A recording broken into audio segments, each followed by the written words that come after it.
एक दिन प्रिंस का छोटा भाई खेत में काम करते समय फिसल गया और गलती से एक बड़े अजगर के ऊपर गिर पड़ा। यह देखकर वह इतना डर गया कि फावड़ा वहीं छोड़कर जान बचाकर भाग गया। अगले ही दिन एक अजीब घटना हुई।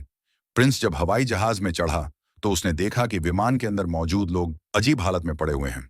वह कुछ समझ पाता उससे पहले ही एक बहुत बड़ा और डरावना जीव विमान की तरफ बढ़ाया। वह जीव सीधे एक सुंदर एयर होस्टेस की ओर गया और उसे उठाकर ले गया। प्रिंस डर के मारे सन्न रह गया और कुछ भी नहीं कर पाया। बाद में उसने यह बात अपनी पत्नी पिंकी को बताई, लेकिन पिंकी ने उसकी बात पर भरोसा नहीं किया और उसे पागल समझने लगी। उसी समय पिंकी के पैरों में कुछ मुलायम सा लिपटने लगा। जब उसने ध्यान से देखा तो कुछ दिखाई नहीं दिया, इसलिए उसने इसे अपना भ्रम समझ लिया। प्रिंस को समझ आ गया कि अब कोई उसकी बात नहीं मानेगा, इसलिए वह एक दूसरी एयर होस्टेस के साथ चुपचाप विमान के एक शांत हिस्से में छिप गया। असल में प्रिंस को पहले से पता था कि पिंक ने उसे धोखा दिया है और वह उसके एक दोस्त के साथ संबंध में है। वह तलाक इसलिए नहीं चाहती थी क्योंकि उसे प्रिंस के पैसों में दिलचस्पी थी।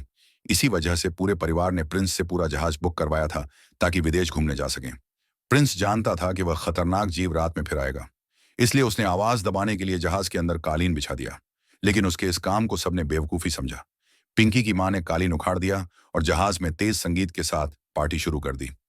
तेज आवाज और नाच गाने से खतरा और बढ़ गया।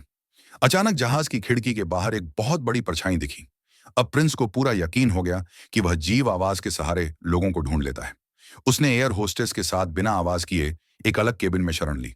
दूसरी तरफ पार्टी कर रहे लोग अभी भी खतरे को नहीं समझ रहे थे। तभी सबने देखा कि पिंकी की छोटी बहन अचानक गायब हो गई है। सभी घबरा गए, लेकिन थोड़ी देर बाद पता चला कि वह बस शौचालय गई थी। लोगों ने राहत की सांस ली और फिर से नाचने लगे, लेकिन उन्हें अंदाजा नहीं था कि खतरा बहुत पास आ चुका है। अचानक जहाज के अंदर अजीब चीख जैसी आवाजें आने लगीं। एयर होस्टेस डर से कांपने लगी, लेकिन प्रिंस उसके साथ डटा रहा। उसी समय एक छोटा बच्चा खेलते खेलते कुछ अजीब देख लेता है। उसे दिखाई देता है कि सांप जैसी पूंछ वाला कोई चीज चुपके से पिंकी की बहन की ओर बढ़ रही है। खतरा अब बिल्कुल सामने था।